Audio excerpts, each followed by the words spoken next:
Muito obrigado, General Moura.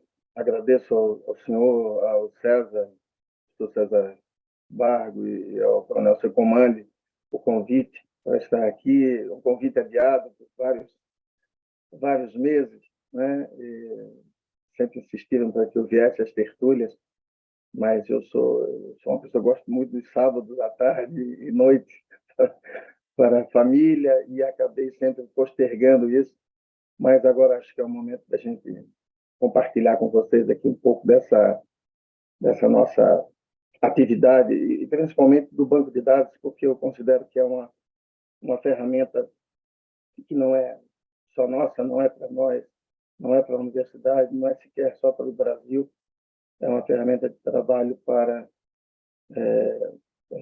todos que estudam e pesquisam e preservam fortificações em todo o mundo.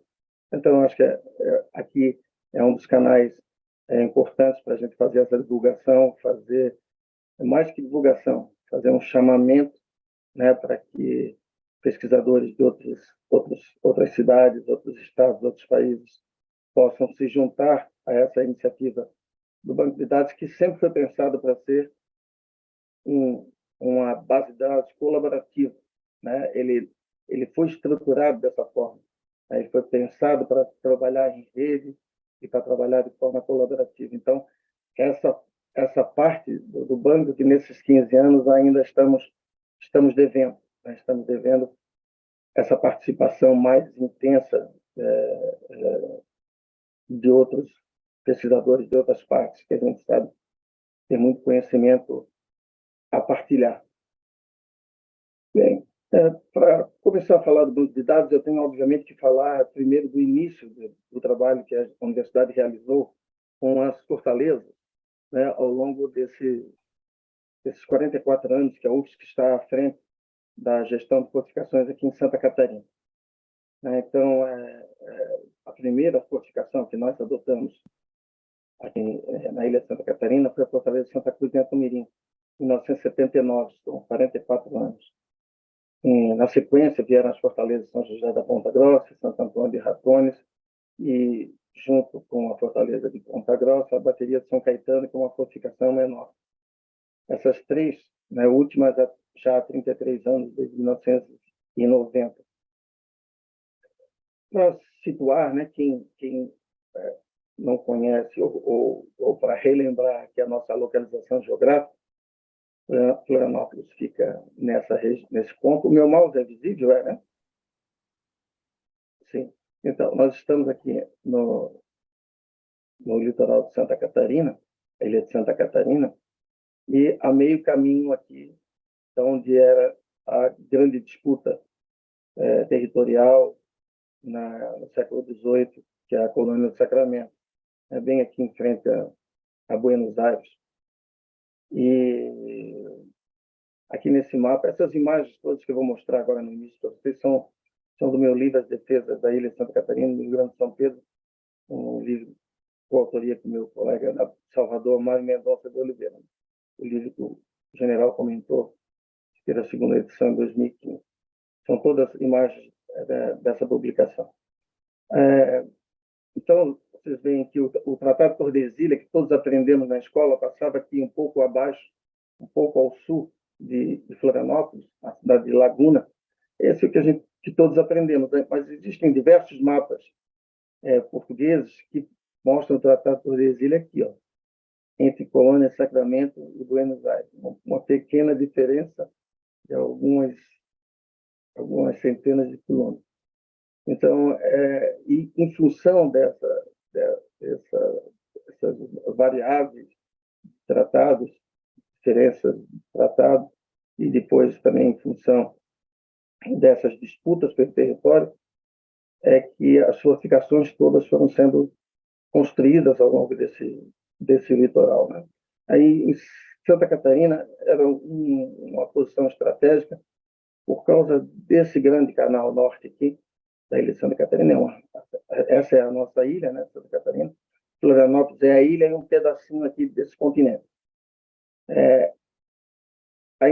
Esse canal, as dimensões dele, as condições geográficas dele permitiam abrigar grandes esquadras, né? Então, o caminho entre Rio de Janeiro, ou mais ao norte do Brasil, qualquer outra posição, até o sul do continente, precisava obrigatoriamente dessa parada aqui em Santa Catarina para reabastecimento, para reparos, para realimentação, aguadas dos navios, né? E aqui comportava, né? Esse canal norte comportava grandes esquadras. Daqui para baixo, em direção ao sul, nós não temos mais portos assim amigáveis, né? Portos muito difíceis. Vamos ter aqui em Rio Grande,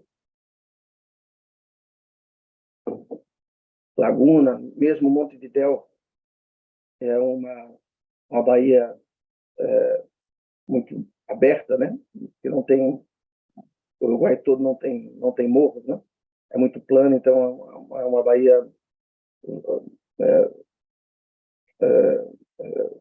aberta aos ventos, né? Então não tão segura quanto essa de Santa Catarina.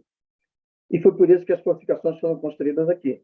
Eu não imagino que vocês consigam ler, porque não é esse o objetivo, mas todos esses pontinhos amarelos, eles são fortificações já desaparecidas. Os azuis são fortificações existentes, os laranjas, fortificações em ruínas. Então, hoje nós temos as 3 fortificações da Barra Norte, que protege a entrada desse canal, são as 3 fortificações que a universidade administra, né? Estão sob a gestão da UFSC.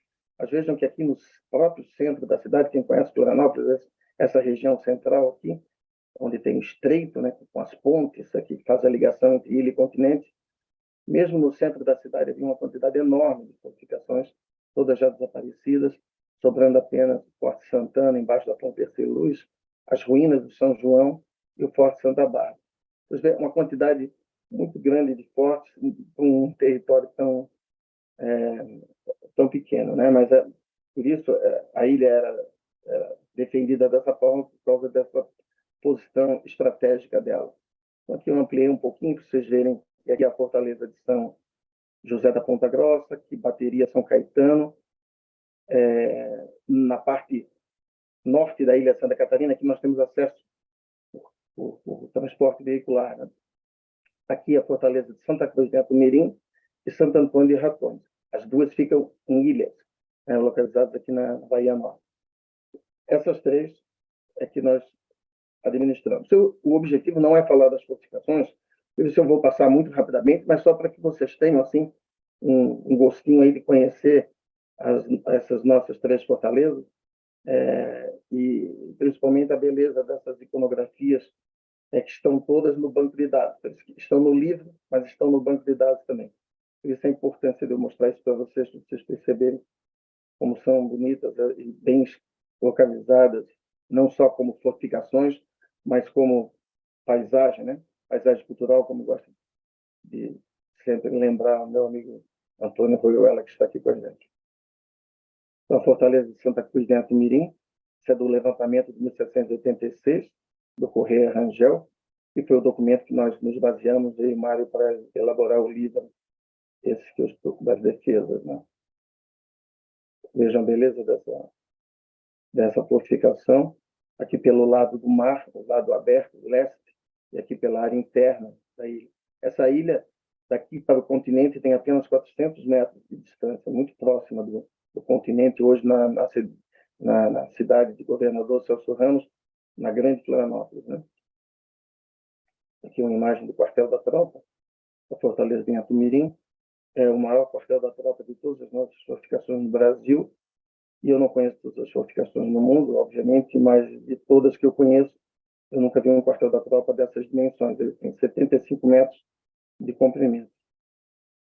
Aqui já é a fortaleza de São José da Ponta Grossa, essa é que fica na ponta norte da ilha de Santa Catarina, né, e complementada aqui, posteriormente, em 1765. Esqueci de dizer que em Atumirim de 1739. Então, todo esse sistema defensivo começa em 1739. 1740, essa fortificação, essa aqui de 1765, para complementar essa defesa aqui pela parte traseira aqui da fortificação, né?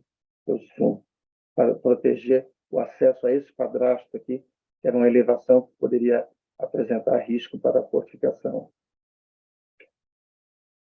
Outra imagem dela é essa do Correia Rangel. Aqui uma outra iconografia muito bonita, né, o que já mostra algumas construções, inclusive na região externa, a fortificação, e faz com que ela tenha o menor quartel da tropa. Né? Eu falei que a Tumirim tem o maior quartel da tropa de todas as fortificações brasileiras, esse deve ser um dos menores também, muito pequeno, porque os soldados poderiam dormir aqui nas suas próprias residências fora da fortificação. Né? Essa fortaleza acabou de ser restaurada pela segunda vez, né? A primeira restauração foi em 1990, a segunda foi agora, terminou há um mês. Essa é uma das imagens da fortaleza, tem uns cenários muito bonitos. Assim. A característica dela é diferente de Atumirim, que Atumirim é uma construção espalhada por uma ilha, quase como se fosse um resort. Assim. Aqui é uma fortificação em três terraplenos, né, interligados aqui por rampas, e lembra um pouco a fortaleza lá de Santa Amaro. Né? Aqui o Forte Santo Antônio de Ratones, então, o terceiro forte daquele triângulo defensivo, né, da Barra Norte, construído também a partir de 1740, né, 39, 40 e 42, essa é a última fortificação, isso no século XVIII é praticamente ao mesmo tempo. A noção a escala de tempo do século XVIII é diferente da nossa hoje, né? Então, um intervalo de 4 anos é presente, assim, né? Contemporâneas, todas praticamente construídas juntas, né? Aqui já um outro partido, né? Uma fortificação em linha, quase todos os edifícios estão colocados numa mesma linha, vejam aqui, no mesmo terrapleno, uma bateria principal de canhões de forma circular, né? E apenas a Casa da Guarda na entrada guardando a entrada da fortaleza e a ponte levadiça e o Paiol da Pólvora estão em posições, em níveis diferentes desse terrapleno, né? Então, um terceiro partido diferente, projetado pelo mesmo engenheiro militar no mesmo tempo. Uma imagem também de fachada da fortaleza. A imagem dela hoje é restaurada. Né? É uma imagem de ratão. Belíssimo. Nós estivemos agora, final de semana, visitando essas duas fortalezas, Ratones e Tumirim, depois no domingo, São José da Ponta Grossa, e até brinquei com o pessoal que não conhecia, a arquiteta Rose Morar, de Belém, estava aqui conosco, e ela foi conhecer pela primeira vez esse esporte pessoalmente, conhecia, sim, de apresentações, e eu ainda brinquei assim, ó, tenho certeza que você vai dizer que o forte mais bonito é aquele que você está naquele momento. E quando você muda para outra fortificação, aquela passa a ser a mais bonita. Elas são realmente muito distintas e diferentes. E aqui, a quarta fortaleza que protegia o canal sul da ilha de Santa Catarina, um canal bem mais estreito do que aquela barra norte, e, portanto, foi protegido apenas por uma fortificação. Um canal tão estreito que aqui a gente até parece que isso é grudado lá no continente, mas não, essa fortificação está numa ilhota entre a ilha de Santa Catarina, onde está esse farol que é chamado Farol dos Naufragados, e o continente ali, que é a Praia do Sonho. Então, o canal navegável era entre o farol e a ilha. Né? E no século XVIII, novamente a gente tem que analisar isso sempre com os olhos do passado, naquele momento, uma embarcação à vela tinha muita, mas muita dificuldade de conseguir passar por esse canal à vela. Né? Barco a motor, muitas vezes as pessoas aqui interpretam que as embarcações passariam pelo meio do canal, e isso não é possível, um barco a vela, só a motor. Né? Então, é usar a compreensão do presente para tentar entender o passado, que é completamente diferente. Né? Então, a fortaleza que vocês veem, com uma bateria baixa aqui em cima, mas a principal característica dela é essa bateria circular, que fica aqui no alto da ilha, uma espécie de acrópole, né? como se fosse uma acrópole, assim, elevada no alto da ilhota, né? Então, vocês veem, isso eu acho, como arquiteto, eu acho muito curioso, porque foi o mesmo projetista, o engenheiro militar Silva Paz, que projetou 4 fortificações completamente diferentes, embora o programa dos edifícios, que a gente chama, o uso, né, das construções sejam, obviamente, semelhantes, e natural que isso aconteça, mas a solução de projeto para as 4 fortalezas são completamente diferentes, ou seja, é feita uma completa adaptação mesmo ao terreno, à topografia local, e não a um desenho já pré-estabelecido, como acontece em especial nas fortificações de terra, né? Essas fortificações marítimas, houve esse acompanhamento.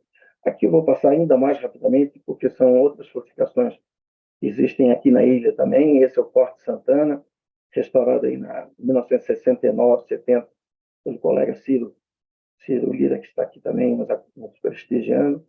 Essa fortificação também passou por uma segunda etapa de restaurações agora, recentemente, com recursos do IFAM, né, através do Fundo dos Direitos Difusos. Uma fortificação muito singular, né? E nessa imagem aqui, pessoal, com essa ponte, que é o nosso ex-libris aqui de Florianópolis, é a ponte que representa a cidade de Santa Catarina, a ponte metálica Pêncil, a única no mundo hoje com essas características específicas dela. Temos uma construção de 1926 e uma fortificação de 1763. São muitos anos de diferença entre esses dois patrimônios. Ambos são patrimônios nacionais, mas vejam que não há uma incompatibilidade, né? Quando a gente fala assim de colocar o novo junto com o antigo, quando o projeto é bem feito, quando a obra tem valor, né, intrínseco, elas não conflitam, muito pelo contrário, elas se complementam. Aqui o Forte Santa Bárbara é outra fortificação que fica no centro da cidade, um forte de 1774, mais ou menos, um pouquinho antes, talvez, que ele já aparece numa iconografia de 1774, do Jacques Funk, mas nós não sabemos a data exata da construção. Vocês veem que muito modificado, né? Se tornou uma construção muito diferente do seu projeto original. Esses aqui são mapas espanhóis que nós localizamos em Madrid e estão disponíveis no banco. Então, essas imagens que eu falei para vocês são desse livro que eu editei com o Mário em 2011, e depois fizemos uma segunda edição em 2015. Aí aqui vou fazer um merchandise aqui do livro, mas é baseado num documento do Arquivo Histórico Militar de Lisboa, esse manuscrito, que é de 1786, do José Corrêa Rangel, e ele fez um levantamento de todas as fortificações daqui e do Rio Grande do Sul, estado vizinho aqui mais ao sul, com desenhos das fortificações, com desenhos dos uniformes das tropas, das várias companhias existentes, e com detalhamento assim, muito precioso de tudo que existia dentro desses fortes. Eu tenho inveja do levantamento que ele fez do Rio Grande do Sul, desses materiais presentes nos fortes de Porto Alegre, Rio Pardo e Rio Grande, porque ele lista tudo, assim, tudo de corda de viola, óleos santos até canhões. Assim. Então, tudo que existia efetivamente dentro da fortificação por ordem alfabética. É um negócio assim, eu nunca vi isso também em outro documento aqui no Brasil. Então, no livro a gente fala também da questão de artilharia, a gente complementa o manuscrito. O manuscrito tem 127 páginas e o livro tem 224. Então, nós fizemos todo um preâmbulo, uma complementação de informações para poder entender o conteúdo daquela caderneta, né? Que ela não era autoexplicativa, ela nem tinha essa intenção, era um levantamento, uma tarefa de campo, né? Uma caderneta de campo. O engenheiro foi lá e registrou o que lhe pediram para fazer, ele não explica nada sobre aquelas fortificações, sobre aquelas companhias, sobre aqueles armamentos que ele está levantando, nem muito menos sobre o contexto de época envolvendo a disputa pelo território entre portugueses e espanhóis. Então, ele não tem esse objetivo. Então, esse objetivo foi o nosso, né? Contextualizar o documento e abordar uma série de assuntos que ele comenta, mas não explica, né? Que ele aponta, mas não explica. Como, por exemplo, o funcionamento dos canhões, todos aqueles apetrechos que ele lista em qualidade e quantidade, mas não explica o que é. Então, aqui na obra, a gente faz essa explicação, assim como também das tropas, dos vários uniformes das companhias, né? Fiquei muito curioso, interessado na palestra do colega, né, da semana passada, ou retrasada, né, que também era sobre os uniformes. Né? O próprio Rui Carita, que está aqui com a gente, tem trabalho também nessa área dos uniformes, inclusive pintando, né, Carita, as suas aquarelas de uniformes desse período. E isso realmente é um trabalho muito rico. Eu dei recentemente uma entrevista aqui na rádio, chamada Rádio Guarujá, há 2 semanas, num sábado também, pela manhã. Estava junto comigo o presidente de uma escola de samba, que foi a escola de samba que eu desfilei esse ano e fomos campeões. Então, fui pé quente no desfile da escola de samba. E essa eu fui comentando com ele, ele foi vendo o livro que eu tinha levado para entregar na rádio para ele, e ele foi olhando aquilo, e ele foi fazendo um enredo de como isso daria um bom desfile de escola de samba. É exatamente porque todos aqueles uniformes de companhia são as alas, né, das escolas de samba, cada companhia um uniforme. Ele ficou mentalizando um possível carnaval aí futuramente, abordando o tema das fortalezas, com toda essa riqueza de uniformes e de história, né, que por trás das fortalezas. Então, é capaz daqui a alguns anos a gente tenha um enredo dessa escola falando das fortificações. Fizemos também um glossário técnico, né, para informar ao público mais leigo, mesmo aos especialistas. Né? Muita gente tem dificuldade em entender determinados termos de artilharia ou de arquitetura militar, né? Ou mesmo, às vezes, de outras áreas, como cavalaria. O Rangel, como ele faz um levantamento de tudo que existia nas fortalezas, vocês veem que ele vai falar de todas as coisas, utensílios. Então, a gente fez um glossário técnico ilustrado, né, que procura facilitar, né, a vida do leitor menos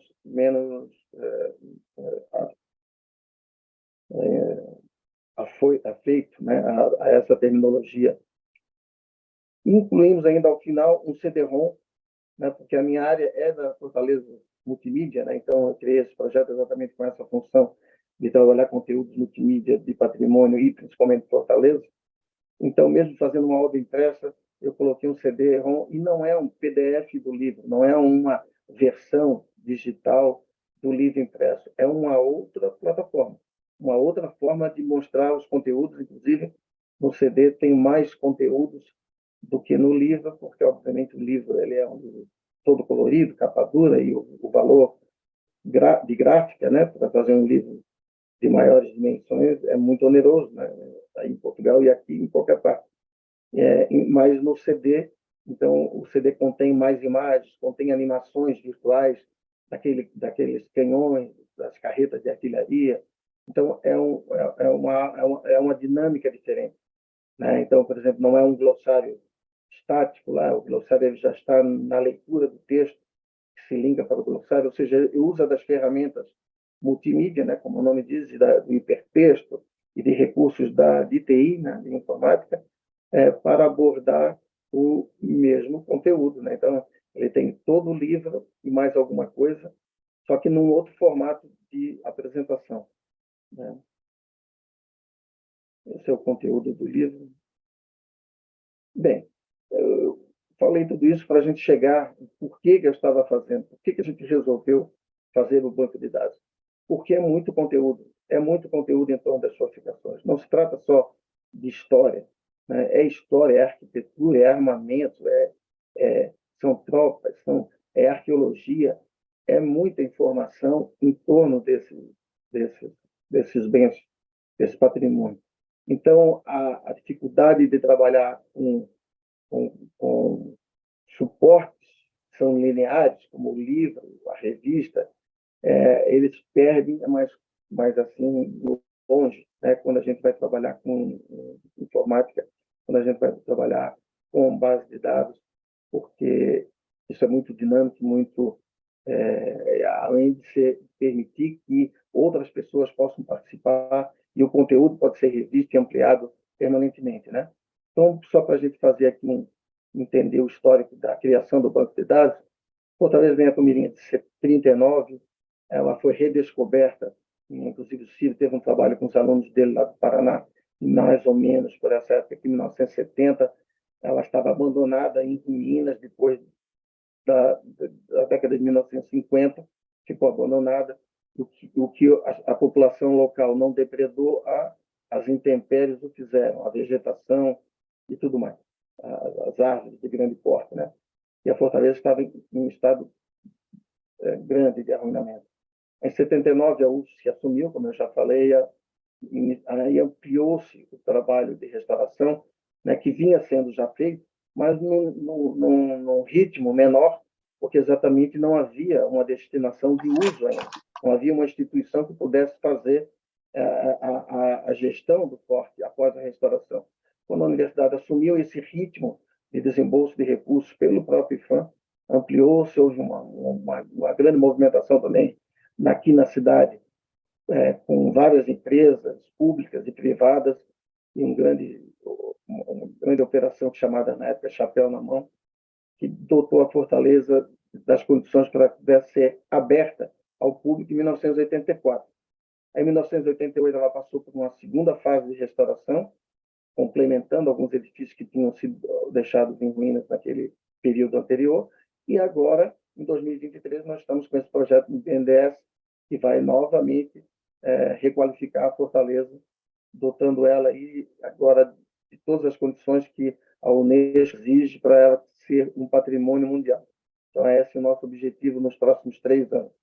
A Fortaleza de Ponta Grossa é de 1640, teve algumas intervenções na década de 70, de pesquisa arqueológica, inclusive. A restauração da capela foi feita nessa data aqui, em 1977, foi o primeiro edifício a ser restaurado. É muito simbólico isso, porque a restauração da capela fez com que a comunidade frequentasse mais a fortificação e aí melhorou a conservação, né, aquela coisa da vegetação que tinha tomado por completo a fortificação, né? Então, e essa capela até hoje ela continua sendo templo religioso, quer dizer, ela é uma das coisas mais legais que existe é um patrimônio continuar podendo ter hoje a mesma função que ele sempre teve desde a sua criação. Então, a capela continua sendo capela. Lá acontecem missas, batizados, principalmente casamentos, agora mais recentemente. Tem até um edital da universidade loca esse espaço para casamento. Eu sempre falo para o pessoal aqui que se locasse para divórcio, separações, dava mais dinheiro, é mais separação do que casamento, mas não acataram a minha opinião. Em 88, ela também entrou no mesmo projeto aqui chamado Projeto Fortaleza da Ilha de Santa Catarina, 250 anos na história brasileira. Foi um projeto que contou com recursos da Fundação Banco do Brasil, a fundo perdido, 5 milhões de reais seria mais ou menos hoje o equivalente, que era $1 milhão naquela época. Só para vocês terem ideia, 5 milhões de reais. Hoje o projeto do BNDES é de 50 milhões. É 10 vezes mais. Então, mas também não é só para fazer uma restauração. É para restaurar em Atumirim, complementar a restauração do que falta ainda, infelizmente ainda falta nas outras duas, e implementar esses 25 subprojetos que vão permitir que as fortalezas efetivamente atinjam o grau de excelência que a gente quer. Em 1991, então, a universidade adotou essa fortaleza. Agora, em 2023, agora, dia 27 de março, aqui no final desse mês, ela vai estar sendo reaberta. Ela passou por um período de requalificação agora, desde 2020, com um contrato do IFAM, com recurso do Fundo dos Direitos Difusos, e está terminando lá Perdão. São José da Ponta Grossa já está aberta. Foi aberta agora em meados de fevereiro. Quem vai ser reinaugurada agora em 27 de março é a Fortaleza de Raton. Tá? Que foi também contemporânea da São José, 1740, passou por um período longo de abandono, a ponto de não se enxergar a Fortaleza à vista do mar. Vocês viram aquelas imagens da Fortaleza ali? Mostrei ainda há pouco, não se via a Fortaleza. Havia pescadores que desciam na praia da fortificação para cozinhar lá o seu marisco, fazer o seu peixe grelhado ali, da sua própria pesca, que tinha acabado de acontecer, e não viam a Fortaleza, não sabiam que a Fortaleza estava ali. É um incrível grau de arruinamento, assim, de encobrimento da Fortaleza pela vegetação que ocorreu. E aí, em 1962, um primeiro trabalho de limpeza dessa vegetação foi feita sob a coordenação do professor Walter Piazza, um historiador aqui da cidade, já falecido, com presidiários da penitenciária local aqui.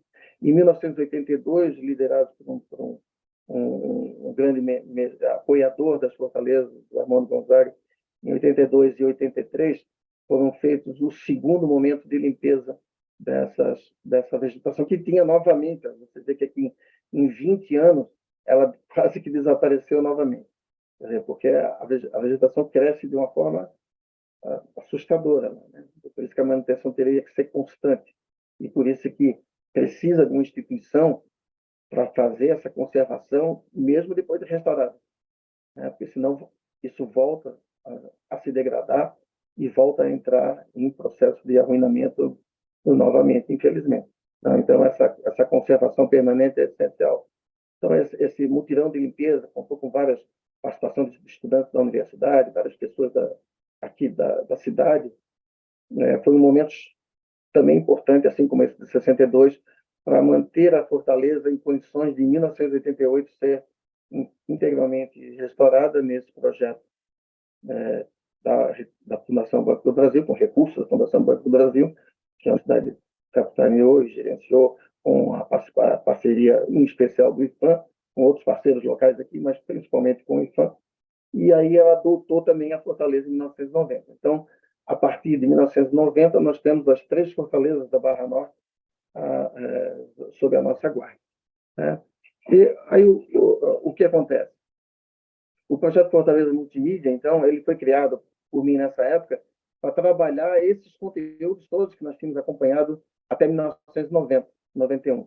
Né? Nesse período aqui eu estava, inclusive, ainda trabalhando, tinha sido cedido pela universidade por um período de 92 a 96, para trabalhar como chefe da divisão técnica lá do IFAM, local, Santa Catarina, mas idealizei o projeto lá que fui executá-lo na universidade, né, que previa exatamente isso, trabalhar com informática para fazer inventário, estudo, documentação, divulgação, valorização, preservação dessas fortificações dentro e fora do Brasil, né, mas com foco nessa sistematização, que era o nosso objetivo, né? Sistematizar esses conteúdos todos, que é quase impossível de fazer de outra forma, né? Porque na forma digital, a gente não tem a linearidade que a gente precisa ter nos outros suportes.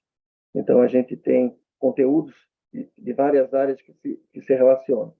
Quando a gente criou o CD-ROM Fortaleza Multimídia, eu dizia assim, tem lá, a pessoa pode ficar só assistindo vídeos e vendo fotos com pequenas legendas, ou ela pode ler o relatório da pesquisa arqueológica feita na Fortaleza.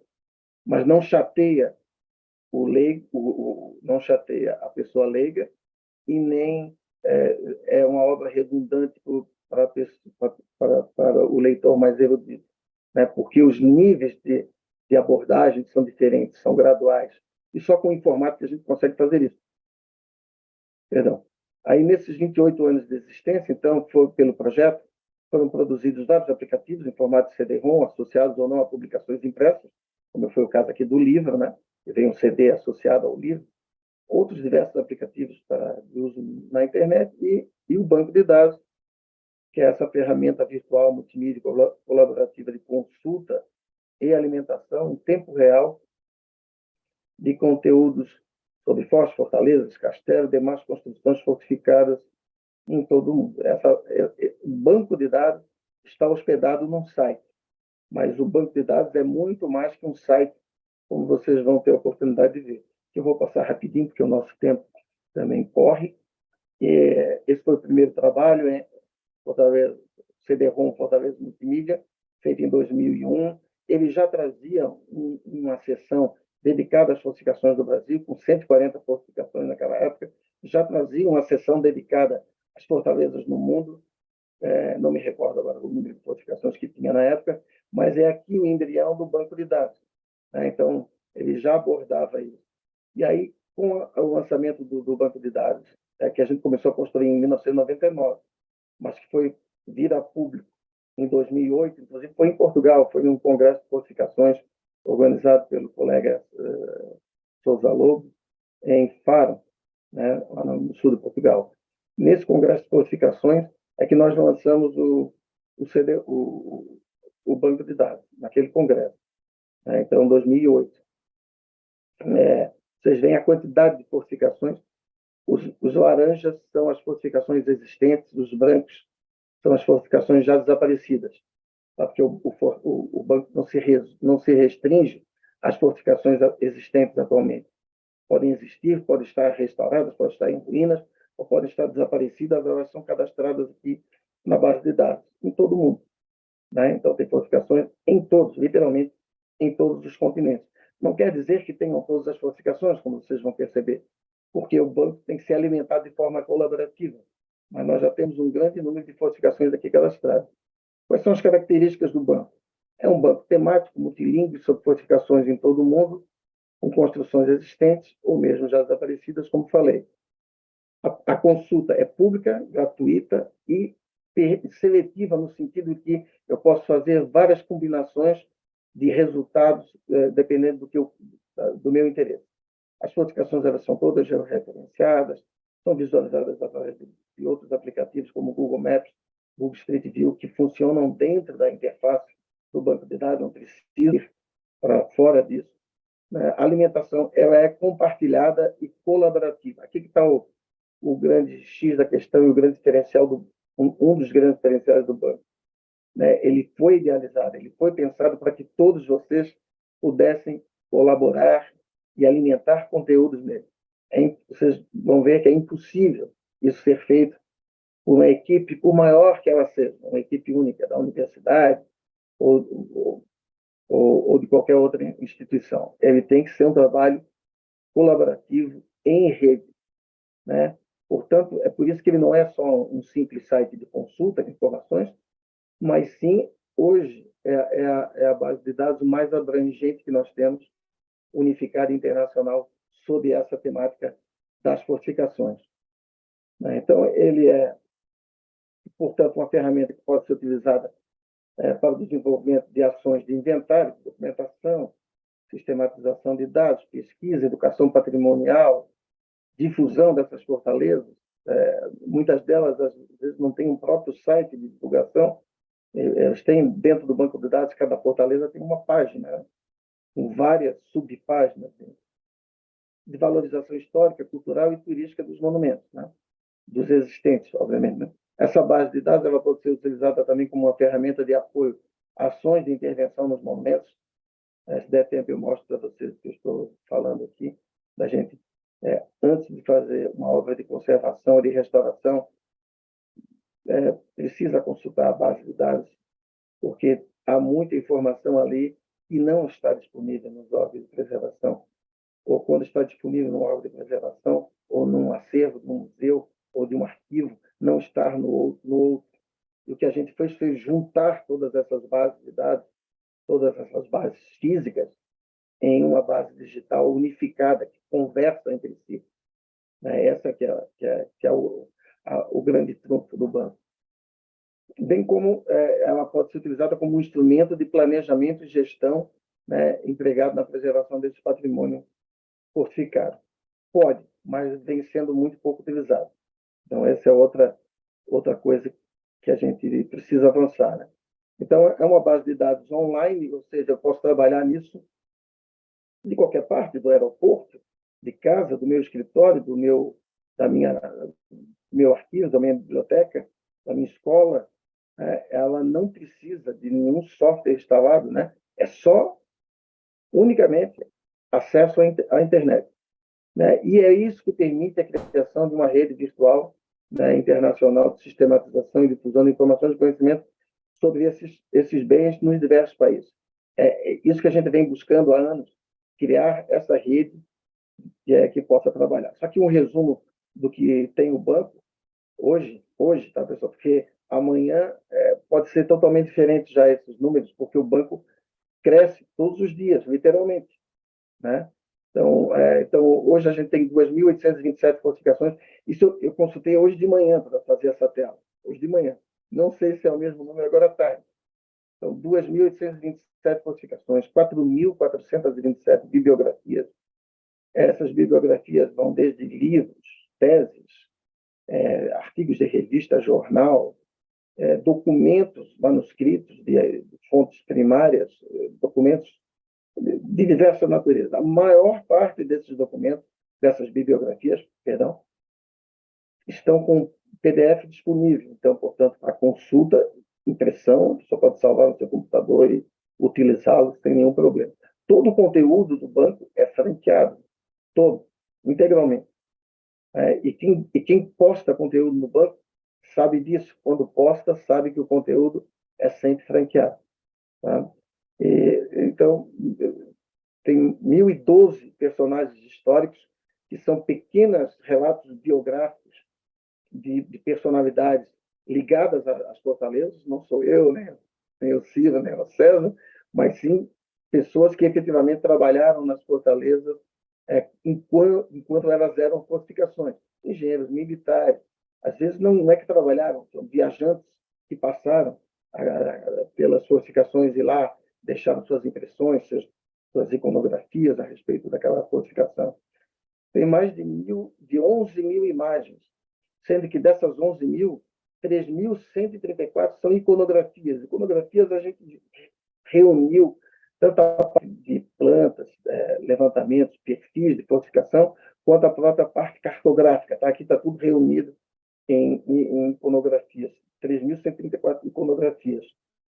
312 vídeos, 1.113 vocábulos no glossário, né, 108 acontecimentos na linha do tempo, 1.219 sites de internet relacionados. A gente cadastra esses sites, todos eles que têm relação com fortificações. A gente registra esses sites e os relaciona com as fortificações às quais esses sites se referem. E depois tudo isso aparece visualizado e linkado na página da fortificação específica. Então, toda essa dimensão, todas essas características do banco é que o Ecoforte, né, chancelou o banco como a base de dados a ser utilizada, né, pelos seus afiliados, é a base de dados que ele recomenda como a base de dados mais completa. E não é a mais perfeita, porque ela depende de nós, né? Depende das nossas informações. Mas, com certeza, é a maior porque ela não tem fronteiras, ela não é uma base de dados das fortificações portuguesas, nem das fortificações portuguesas protegidas, e nem das fortificações portuguesas só em Portugal, e nem das fortificações portuguesas pelo mundo, ou das espanholas. Ele unifica todas essas construções holandesas, portuguesas, espanholas, em todas as partes do globo. A gente tem trabalhado em produzir oficinas, né? A última que nós realizamos foi em 2017, no Congresso do Ecoforte, no Rio de Janeiro, que é um trabalho de... o banco é muito grande, é muito extenso. Então, é que nem... Todas as telas, elas têm ajuda na própria tela. Cada uma delas tem uma ajuda própria, nos 3 idiomas, inglês, português e espanhol. Só que é que nem manual, né? É manual de... Alguém já leu o manual de máquina fotográfica, o manual do carro? As pessoas entram e saem andando, né? Não lê o manual, a maior parte das pessoas, claro, né? Então, as pessoas não leem o manual. Então, a oficina é para facilitar e para fazer um trabalho prático de mostrar como utilizar de forma mais efetiva e qualificada o banco e poder fazer isso dentro da sua instituição, dentro da sua cidade, região, dentro sua universidade, etc. Aqui só para referenciar aquelas bibliografias que eu falei para vocês, porque as bibliografias também têm um carinho muito grande, porque tão importante quanto as falsificações é aquilo que se fala dela, né? Está escrito sobre ela. Então, dentro daquelas 4.227 bibliografias que eu falei para vocês, que quase todas, a maior parte, pelo menos, grande, uns 70%, 80% estão com o PDF disponível para consulta. 889 livros, nós temos 94 artigos de jornais, 202 capítulos de livros, 23 trabalhos de conclusão de curso, 225 documentos manuscritos e por aí afora. Vocês veem aqui teses, dissertações de mestrado, teses de doutorado, relatórios de arqueologia, etc. Então, só essa base de dados das bibliografias, para mim, já é um mundo de coisas, né? E uma contribuição muito importante. Quais são as ações imediatas e futuras que a gente agora pretende realizar? A gente tem que ampliar o intercâmbio com outras instituições e pesquisadores para a utilização e alimentação e difusão internacional do banco. Como eu falei para vocês, o banco não funciona se ele não tiver a colaboração de outras, apesar de todo esse conteúdo que já está ali hoje disponível, que foi feito com nossa equipe na universidade e com alguns colaboradores externos. Um deles, meu amigo Carlos Cruz, que não sei se está aqui, tinha um compromisso mais cedo de trabalho, não sei se vai conseguir entrar a tempo. Só o Carlos é responsável por 2.800 fortificações aqui na base de dados. Se ele fosse editar todas, se alguém fizesse uma contribuição para essas fortificações dele, ele levaria 1 minuto e 30 durante um ano inteiro. Ele precisaria de um ano inteiro gastando 1 minuto e 30 para editar esses conteúdos dessas 2.800 fortificações que ele tem sob a sua tutoria. Quer dizer, isso é impossível. Não é possível. Se alguém mandar uma foto para ele, são 2.800 fotos, né, das 2.800 fortificações que ele tem sob a tutoria. Isso é impossível de fazer. Ele ainda tem, mas isso não é operacional. Nós precisamos distribuir isso. Nós precisamos ter pessoas no Rio de Janeiro, em São Paulo, em todos os estados brasileiros e nos outros países, nos ajudando a alimentar e a gerir essa base de dados.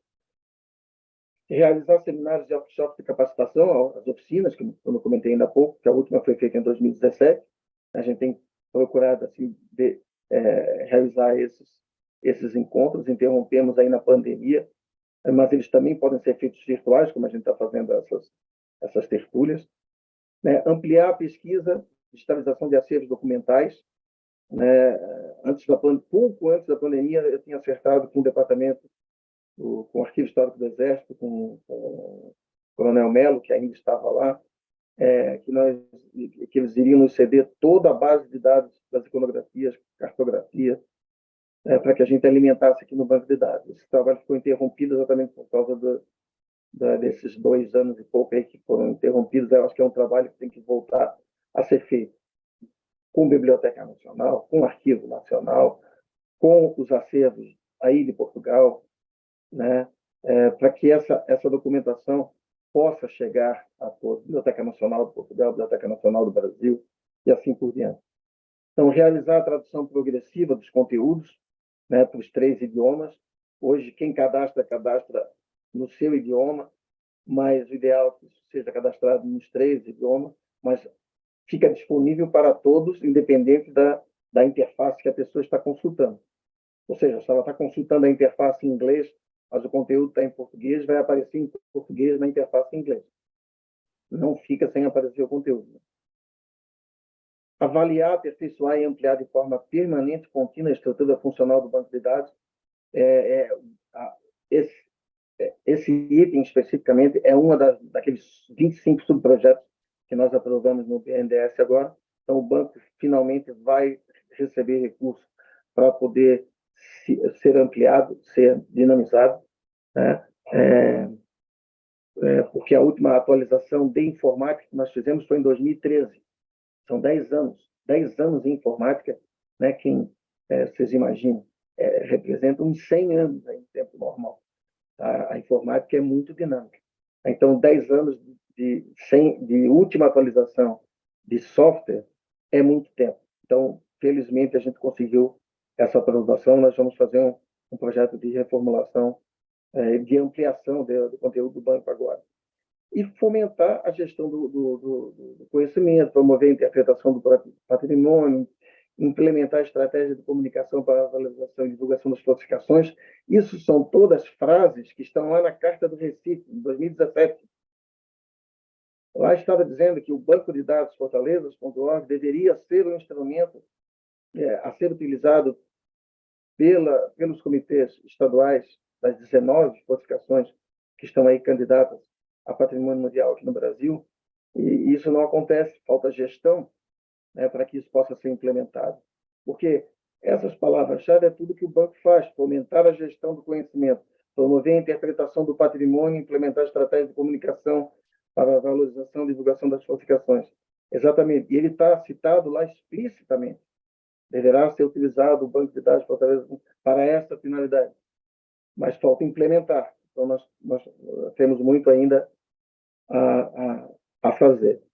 Essa é a apresentação que eu trouxe para vocês. Eu tenho um segundo momento, César, que eu não sei se há tempo, exatamente para eu mostrar efetivamente o banco para vocês funcionando aqui, como que ele funciona. Né? Ronera, eu acho que a gente passou só uns 15 minutos já do tempo. Então, sim, já passámos um bocadinho do tempo.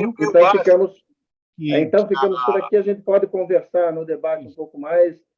Exatamente, e fazer alguma demonstração caso seja necessário. Isso, tá bom? Só para finalizar, dizer aqui, que o banco, então, ele trata de fortificações, bibliografias, personagens, no tempo.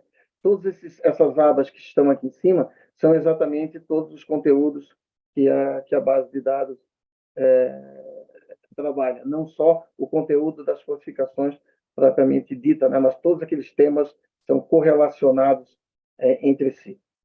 Muito obrigado. Muito obrigado, já temos aqui sim, muito obrigado, arquiteto Tonera, foi excelente a apresentação.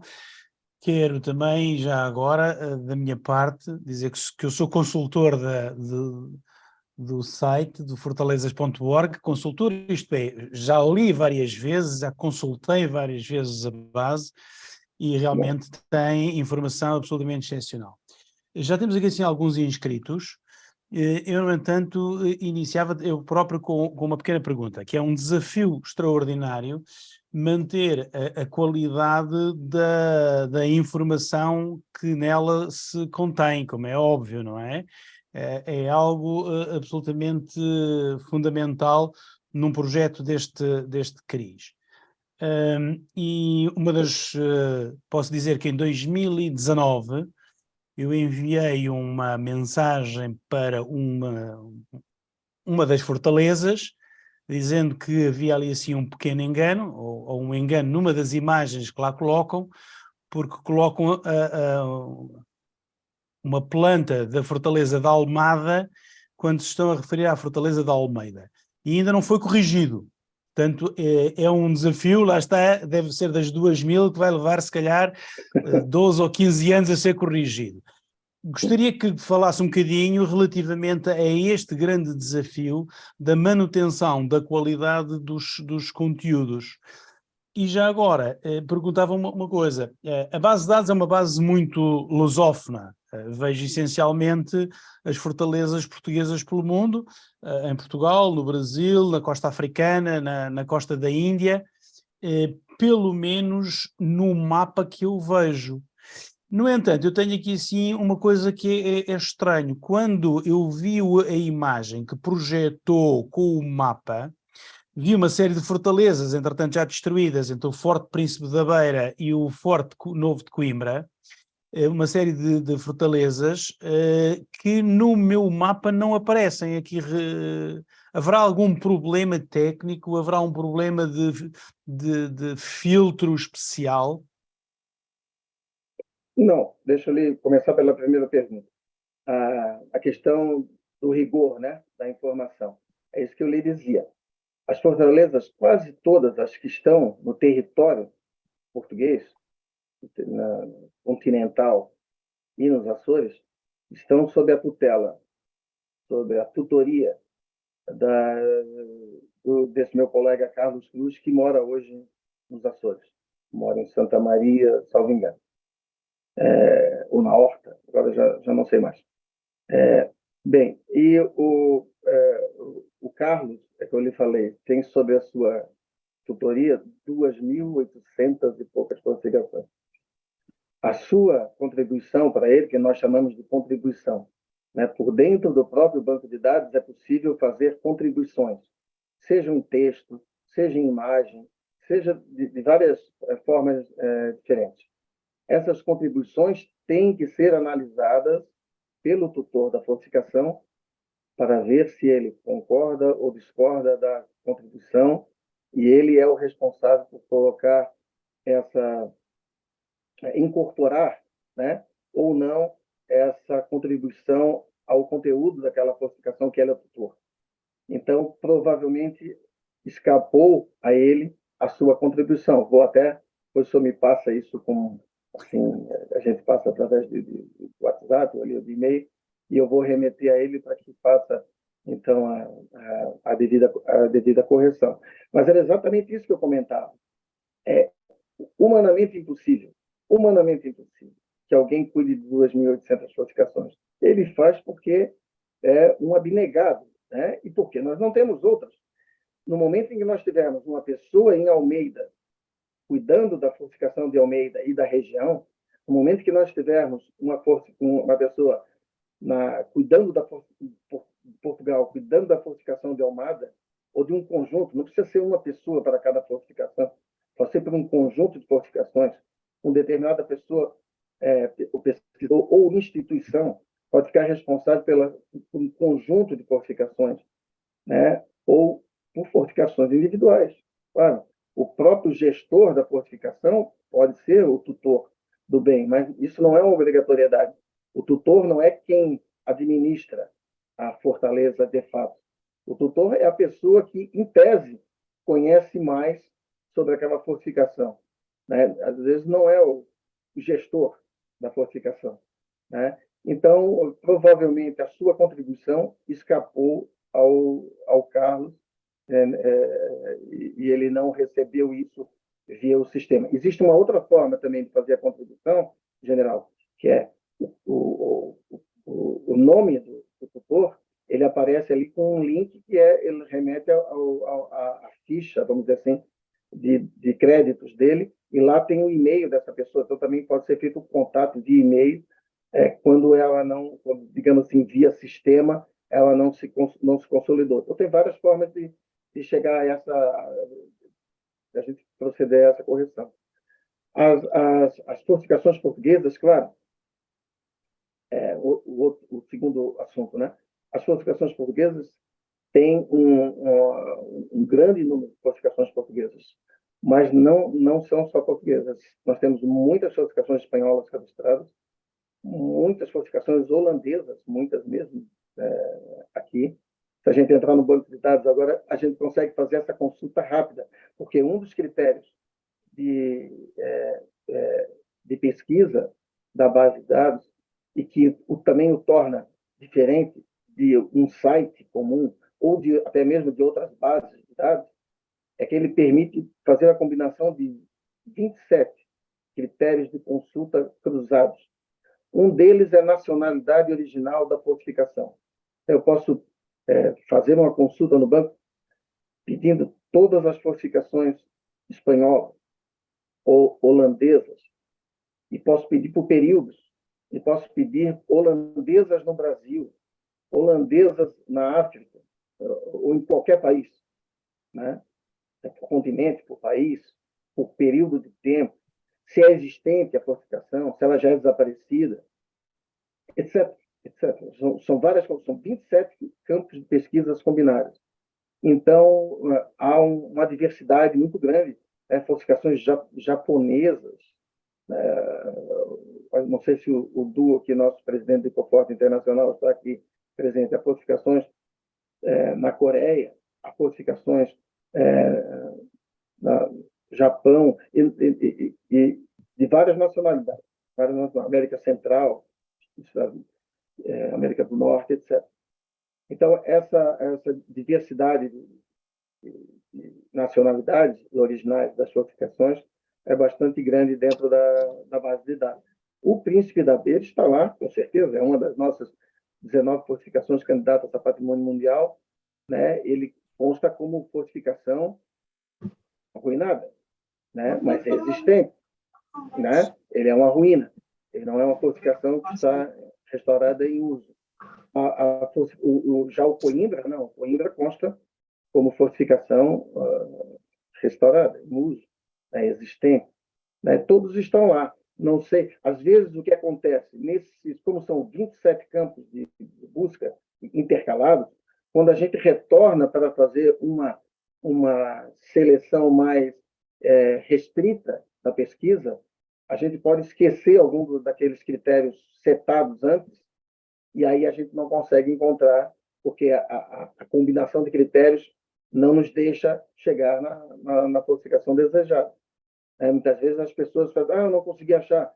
Aí olha na página de pesquisa e vê que um critério que não deveria estar setado, está setado porque ela fez uma consulta anterior, né, e deixou setado aquele critério de busca, que agora ela não quer mais usar, mas ela esqueceu de apagar. Então, sempre tem que se limpar, né, a pesquisa anterior, se a gente quer fazer outra pesquisa. Mas se a gente quer aprofundar aquela pesquisa, mantém os critérios anteriores. Eu não sei lhe dizer agora, a não ser que a gente... Não, eu posso dizer, então depois temos que falar, porque pelo menos eu acabei agora mesmo de fazer o teste, no mapa, por exemplo, não aparece nenhuma fortaleza nem na Coreia nem no Japão, e eu fazendo pela pesquisa avançada, se fizer só uma pesquisa para fortalezas na Ásia, só me aparecem 11 e todas elas na costa da Índia. Portanto, garantidamente há aqui assim um problema de filtro qualquer que não está aberto. Mas não vamos agora perder tempo com isso e vamos avançar, depois podemos falar sobre o assunto. Temos aqui assim já 4 inscritos para colocar questões, e eu vou tentar seguir a ordem com que levantaram a mão ou se inscreveram, e vou passar a primeira palavra ao Coronel Ferreira. Coronel Ferreira. Rui, antes só que o Ferreira fale, o Alcindo havia escrito uma pergunta também, não sei se você viu. Tá tudo. E pedir, Tonera, que você se contenha muito aí, tire esse espírito de torcedor do Avaí de campo e seja mais sucinto, tá bom? Sim, e pedia também a quem fizer a intervenção, a pergunta, que também seja sucinto. Coronel Ferreira, muito boa noite. Boa noite, general. Você bem sucinto e rápido, porque é uma felicidade muito grande estar vendo isso aqui acontecer. Sou testemunha desse trabalho dele. Ele começou e eu estava iniciando junto com ele também na gestão de fortificações do Exército. Usamos muito o banco de dados, né? Tenho ainda dívida com ele, porque na oportunidade nós tentamos implantar justamente essa gestão que tanto faz falta até hoje, né? Era que nós tínhamos, vamos dizer assim, sob a nossa responsabilidade, várias fortalezas. A gente queria criar algumas equipes que pudessem justamente alimentar o banco com os dados dessas fortalezas, e nós tínhamos condições de fazer isso. Tentamos inicialmente fazer oficialmente, não conseguimos, porque cada forte em cada estado tinha uma gestão, né? Mas eu acredito que agora mesmo eu não estou mais lidando com patrimônio, mas já convidei o amigo que está lidando com isso para assistir essa sua apresentação e despertar. Eu chamei ele até, vamos resgatar novamente esse trabalho do Tonera para que a gente possa, porque ele é fantástico, ele é muito útil ao Exército, que tem uma série de fortificações, ao IFAM, que cuida de uma série de fortificações, e nós não estamos usando, né, na sua devida dimensão.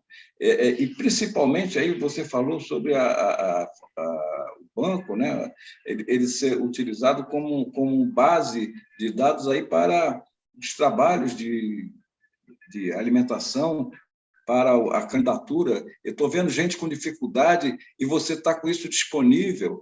Então, eu vou fazer aqui, então, para finalizar a minha colocação. Eu acho, Tonera, que nós temos que pensar que esse trabalho teu ele tem uma gestão, vamos dizer assim, mais centralizada, que talvez a gente tenha que buscar recursos para montar uma equipe, uma instituição que cuide disso, né? Porque é impossível para você não vai conseguir, né? Você já fez o que você podia fazer, né? Que era mostrar o caminho. Agora, alguém tem que assumir isso, para que isso possa realmente render, né, os frutos que você visualizou. Parabéns, é um prazer ver você. Pode contar com a gente aqui na parte de História Militar das Fortificações. Tá? Obrigado. Beleza, Ferreira, muito obrigado. Exatamente isso que eu quero. Eu quero que não seja mais o banco do Tonera. Exatamente isso que eu quero. Eu quero que seja um banco de dados que todos possam participar e se sintam proprietários disso. Né? Nós criamos a base de dados. A gente não tem como a gente esquecer disso. Né? E somos os maiores alimentadores dessa base de dados. Ela está hospedada na Universidade Ferreira. A questão não é essa. A questão que nós precisamos, efetivamente, é de ter um trabalho de utilização do banco na sua efetiva alimentação, para que não aconteça isso que o general Rui comentou, né, de mandar uma contribuição, a pessoa não vê, porque ela tem 2.600 para cuidar, não vai dar certo. Né? Agora, se ela tivesse mandado para uma pessoa que é de Almeida, ou de Almada, e essa pessoa receberia, ela só tem uma fortificação para cuidar. Entendeu? Se o Exército adotar as suas fortificações, né, e lá no DPH7, o seu departamento que cuida de patrimônio, uma equipe responsável, ou lá na CEPIMEX, eu não vou, agora não sou eu a definir isso, um grupo de trabalho para que faça esse tipo de alimentação, né? O Arquivo Histórico do Exército é um mundo de cartografia e de iconografias a serem alimentadas na base de dados. Esse trabalho precisa ser feito pelas pontas, Ferreira. Não é uma questão de uma instituição assumir, não é o problema de estar na universidade, entendeu? É o problema de nós convencermos as pessoas aí da ponta a se juntarem, se irmanarem ao trabalho.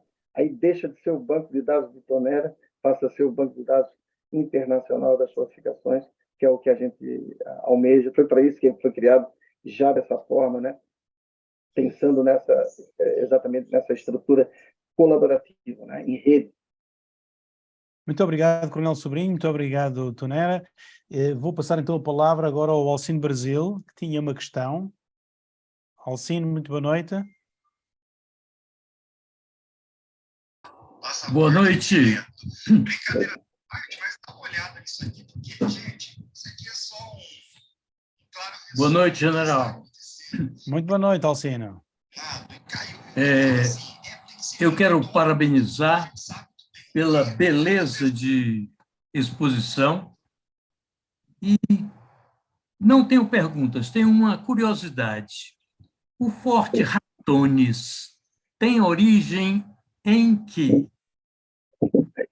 Bem, a historiografia local aqui diz que quem batizou essas ilhas são duas, Ratones Grande e Ratones Pequeno. Teria sido um navegador espanhol chamado Álvaro Nunes Cabeça de Vaca, a caminho do adelantado que ele tinha recebido no Paraguai. E ao passar por aqui, teria confundido não, obviamente, teria achado as ilhas assemelhadas a duas grandes ratazanas acomodadas assim no mar. depende também da quantidade de rum que os marinheiros tomavam nessa época, tudo pode ser ter influenciado essa visão dele dos fortes. Eu realmente acho que essas ilhas são assemelhadas a essas ratazanas mesmo. Agora, se foi o Cabeça de Vaca que nomeou elas em 1549 ou não, eu nunca achei nenhum documento nos escritos dele, eu já li a obra dele, né, dos diários, mas ele não menciona. Ele menciona que obviamente ele passou por aqui, isso é indiscutível, mas ele não menciona que nomeou essas ilhas de Ratones. Mas é o que a historiografia local aqui conta, é o que a gente adota. Então, Ratones é o plural de raton, né, ou seja, um rato grande em espanhol, raton, e Ratones é o plural desse nome. Agora, na cartografia histórica, nunca teve raton grande, sempre foi Ratones. Mesmo quando se refere a uma das ilhas, né, que é uma ilha, seria, então, portanto, singular, não plural, já é Ratones. É Fortaleza, Ilha de Ratones Grande, Ilha de Ratones Pequeno, Fortaleza de Santo Antônio de Ratones. Eu sempre foi com essa denominação no plural, né? Okay. Muito obrigado, Tonério, muito obrigado pela colocação, Alcino. Passava então agora a palavra ao João Amaral. Agradecido, general.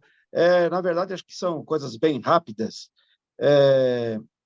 Parabenizar pela apresentação, mas principalmente pela iniciativa e pelo fôlego do trabalho, que realmente é grande. E uma das questões centrais desse trabalho todo que está sendo divulgado, Roberto, é o quanto ele abre para pesquisas, né, para outros pesquisadores, inclusive de outras áreas que não são áreas específicas de fortificações, mas principalmente da arquitetura, principalmente pessoas que mexem com construções vernaculares, né?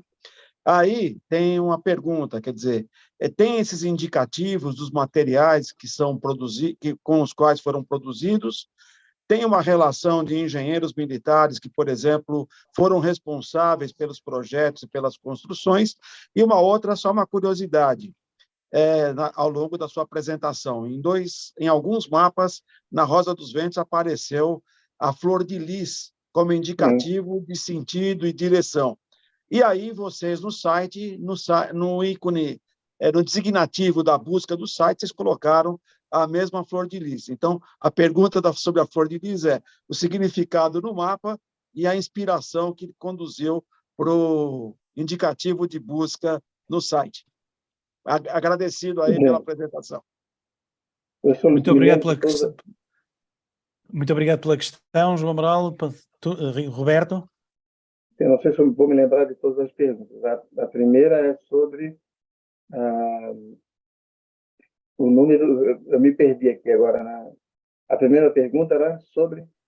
A primeira era sobre se existe, na verdade, uma catalogação dos materiais utilizados, né? Sim.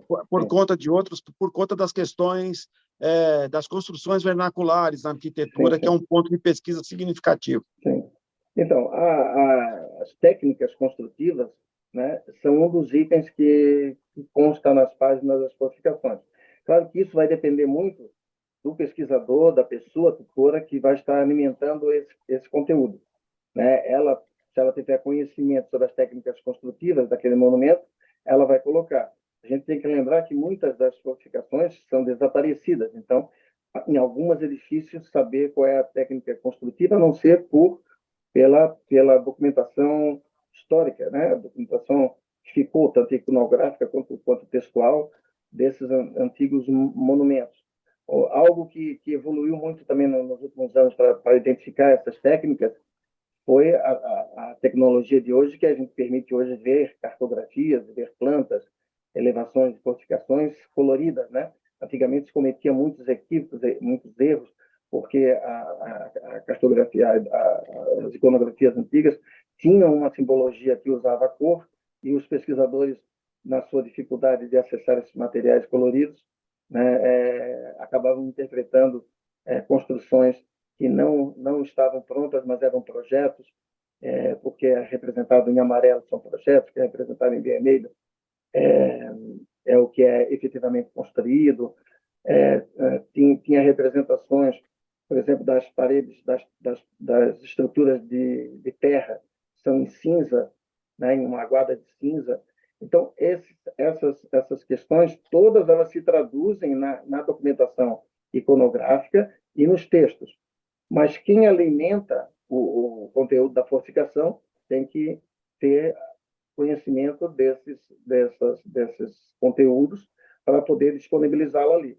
E associado à fortificação, que esse que é o grande diferencial, mesmo quando o tutor da fortaleza não é um especialista em todas essas áreas, ele pode associar a fortificação e ela já é visível e linkável ali no momento em que ele está lendo o conteúdo sobre a fortificação, bibliografias das mais diversas áreas.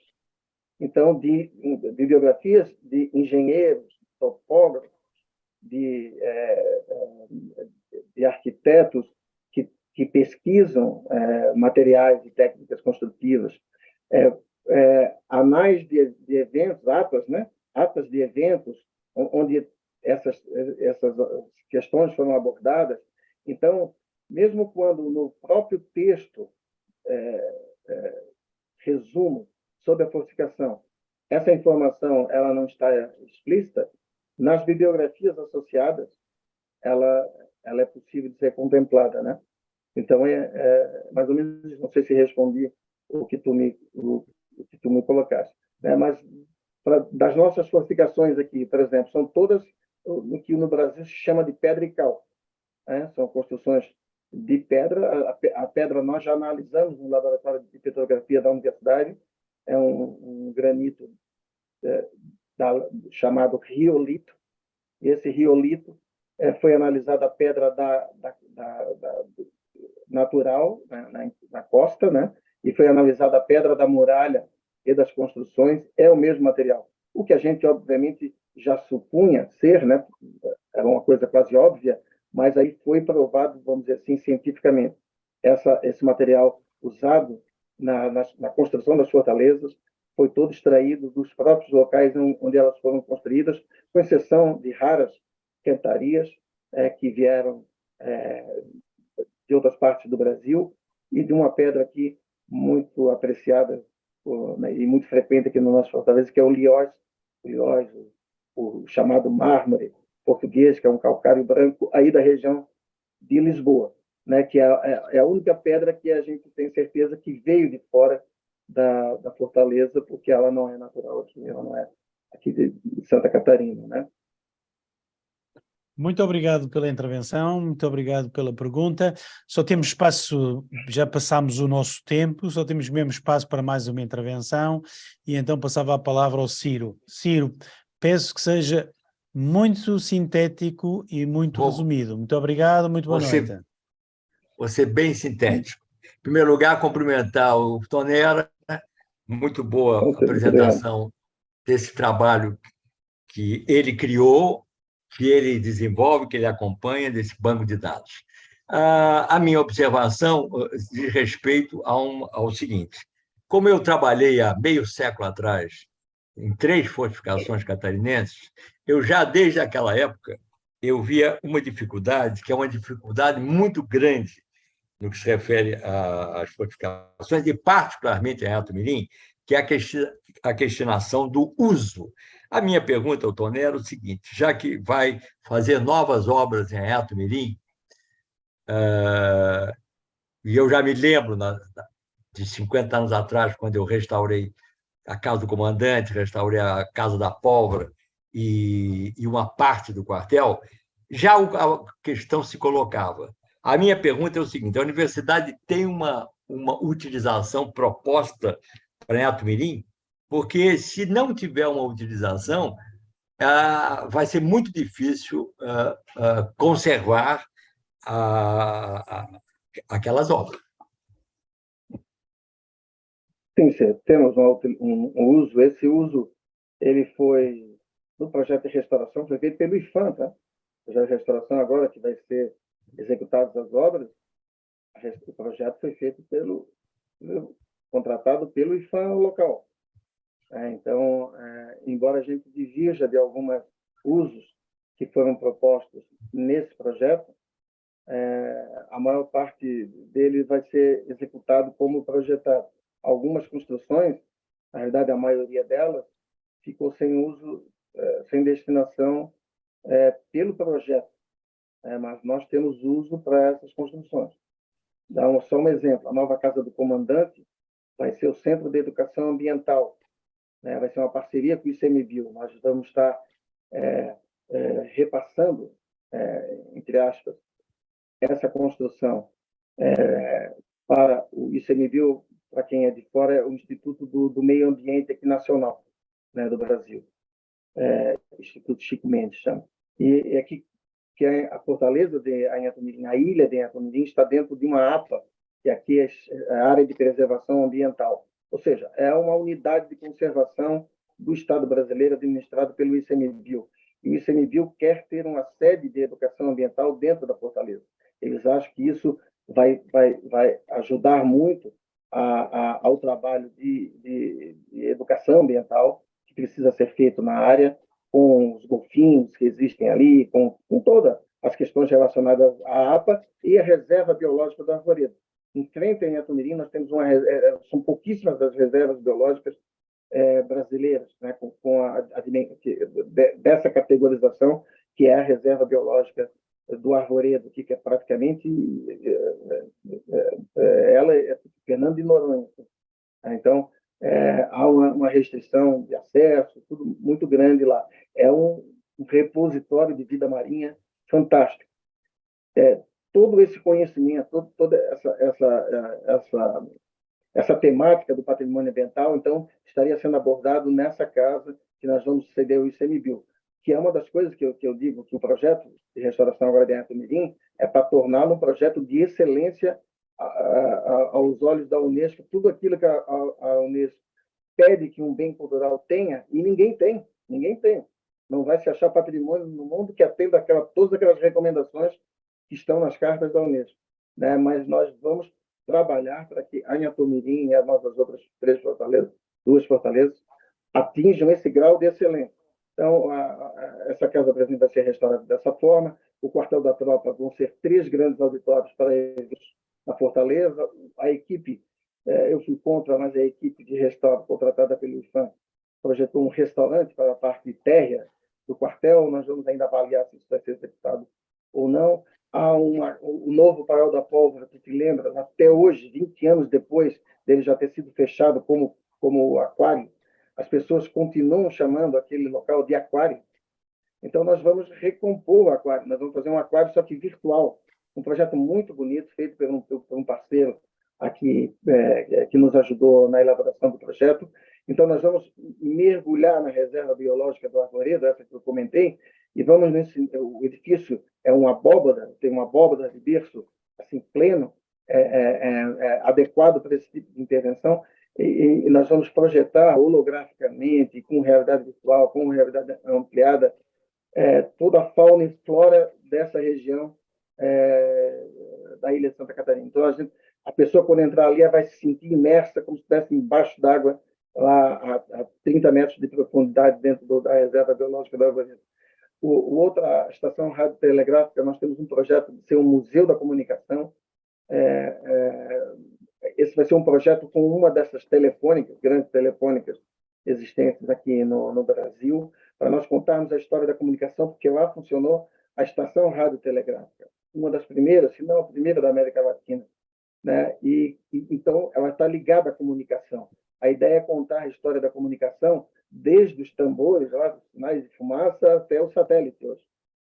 Então, passando pelo telégrafo e pelo telégrafo sem fio, que foi a função daquela casa. E assim para todos os outros edifícios, temos uma destinação de uso, mas ele sempre vai ser um uso dentro desse espírito de ser um centro de educação e de ser um centro cultural. Um museu a céu aberto entre as construções e dentro das construções, todas dotadas de funções voltadas a essa fruição do patrimônio como lazer também, claro, como turismo, como cultura, como educação,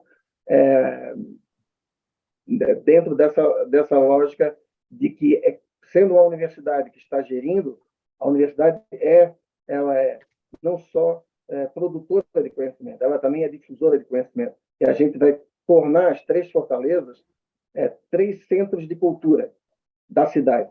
Vão ser 3 equipamentos culturais que vão trabalhar integrados com as secretarias de Educação, Cultura e Turismo dos municípios e do Estado. Agora elas foram tombadas também pelo Estado, não sei se sabias. A Fundação Catarinense de Cultura tombou em Atomirim e Ratones também. Elas têm tombamento estadual. Então, essa parceria vai ser feita com essas instituições e nós vamos ter, ao final dos 3 anos do projeto do BNDES, 3 fortificações, 3 centros culturais, 3 equipamentos devolvidos às cidades, à região. Né? Muito obrigado, Ciro. Muito obrigado, Roberto. Já passamos a hora. Vamos terminar. Quero agradecer ao Roberto Tonera por nos ter trazido este tema e também pelo trabalho extraordinário, um trabalho hercúleo. Só a ideia valia a pena. Neste momento é um banco de dados, nós aqui em Portugal chamamos base de dados, é um banco de dados de uma dimensão absolutamente extraordinária que tem recursos absolutamente excepcionais. Muitos parabéns ao Roberto só pela ideia, pela construção e pela manutenção deste enormíssimo banco de dados que tem toda esta informação. Geral, só antes de encerrar, agradecer, né? Claro, não, nós é que agradecemos, nós é que agradecemos. Vocês novamente. Queria cumprimentar 2 pessoas que estão de aniversário hoje, 2 colegas ligados a falsificações. Um é a Rose Norá, fazendo aniversário hoje, lá de Belém, esteve aqui semana passada. Não sei se está aqui na sala, porque no dia de aniversário a pessoa tem que sair para comemorar, não para ouvir palestra. Mas a Rose está fazendo aniversário hoje, e o Joy Cletson também, meu colega aqui local de Santa Catarina, comemora anos hoje também. Foi durante muitos anos coordenador das fortalezas da Ilha de Santa Catarina, ou seja, ele foi o coordenador desse setor, desse departamento que eu trabalhava antes de me aposentar na universidade. Então, queria só fazer essa homenagem a são 2 grandes batalhadores pelas fortificações, né? E cumprimentar e agradecer a presença de tantos amigos aqui que não pude ouvir aí as suas perguntas, as suas observações, mas depois falamos aí no privado. Agradecer a todos pela presença. Teremos outras oportunidades. Muito obrigado mais uma vez. Muito obrigado. César, não sei se queres dizer qualquer coisa. Não, agradecer ao Tonera pela fala, né? Ele se empolga, né? E eu estava aqui aflito, que a gente só estourou em 15 minutos o tempo total, mas aí está tudo certo. É um prazer te ouvir. Eu ia falar da Rose, mas você se adiantou. Mas eu quero deixar em registro aqui uma média interna. Hoje, a mãe de minha esposa faz 90 anos, eu estou aqui na casa dela comemorando isso na cidade de Jundiaí. Parabéns também. É para pouco chegar nessa idade. Eu sei que você está chegando lá daqui a pouco, né? Quando chegar a vez dele, a gente vai comemorar também. Então, eu devolvo a palavra para o Rui e já me despeço aqui, César, tá bem? Oi. César, posso falar um pouquinho? Rapidinho, você comande, pelo amor de Deus, você comande. Não, é que se tocaram aí no Forte Príncipe da Beira, nós fizemos recentemente um painel para lá do Linha do Tempo, que tem 5 metros por 2,5 metros. São 4 blocos separados. No último bloco é sobre o Forte Príncipe da Beira. E lá o quartel 6º BI produziu um vídeo espetacular. Quer dizer, quem quer saber como está o Forte Príncipe da Beira, eu coloquei o link aí. Outra coisa, coloquei o link também de um trabalho que nós fizemos aqui, voluntário, o César participou disso também. Nós fizemos um circuito dos fortes com drones, com empresários ao custo zero. Também botei o link aí. E agradecer ao meu amigo Tonera, né, por ter aceito esse convite. Eu considero o Tonera o Randstad dos tempos modernos. Muito obrigado. Muito obrigado, Elcio, muito obrigado. Bom, nós estamos já a furar o tempo todo. Aí no Brasil provavelmente querem ir jantar, e nós aqui em Portugal provavelmente já há pessoas a desligar, dado o adiantado da hora. Vamos então, vou só muito brevemente apresentar o tema e quem é que nos vai acompanhar daqui a 15 dias. O tema vai ser o terremoto de Lisboa de 1755, as causas e consequências para Portugal e Brasil. É um tema que já aqui foi referido várias vezes nestes 2 anos e meio de tertúlias, mas que nunca abordámos até ao fim em pormenor, e que teve implicações nos 2 lados do oceano, quer em Portugal, quer no Brasil. E quem nos vem falar sobre este tema vai ser o professor Dr. Miguel Maria Santos Correia Monteiro. O professor Miguel Monteiro é licenciado em História, é mestre e doutor em História Moderna pela Universidade de Lisboa, é coordenador do mestrado em Ensino de História da Universidade de Lisboa e professor agregado desde 2005 e jubilado desde 21. É membro de múltiplas instituições, da qual eu destaco, é um académico de número da Academia Portuguesa de História, da qual foi secretário-geral durante 6 anos e é atualmente o vice-presidente da Academia. Entre outras instituições em que ele é membro, como o Instituto Geográfico e Histórico da Bahia, o Instituto Histórico e Geográfico Brasileiro, o Instituto Histórico e Geográfico de Santa Catarina, a Academia Paraguaia de La História, a Real Academia de La História de Espanha, o PEN Clube Brasileiro, o Instituto Histórico e Geográfico de São Paulo, a Academia de Marinha Portuguesa, a Academia de Letras da Bahia, a Real Academia de Doutores de Espanha, etc., etc. Não percam daqui a 15 dias. Muito obrigado pela vossa presença, muito obrigado por terem estado connosco e, mais uma vez, um meu agradecimento ao Roberto Tonera pela extraordinária lição que aqui nos trouxe e, principalmente, pelo enorme banco de dados que é o fortalezas.org. Vejam, consultem, utilizem, sem dúvida nenhuma, é uma fonte extraordinária de conhecimento. Muito obrigado. E contribuam também. Muito boa noite a todos. Boa noite a todos, bom fim de semana.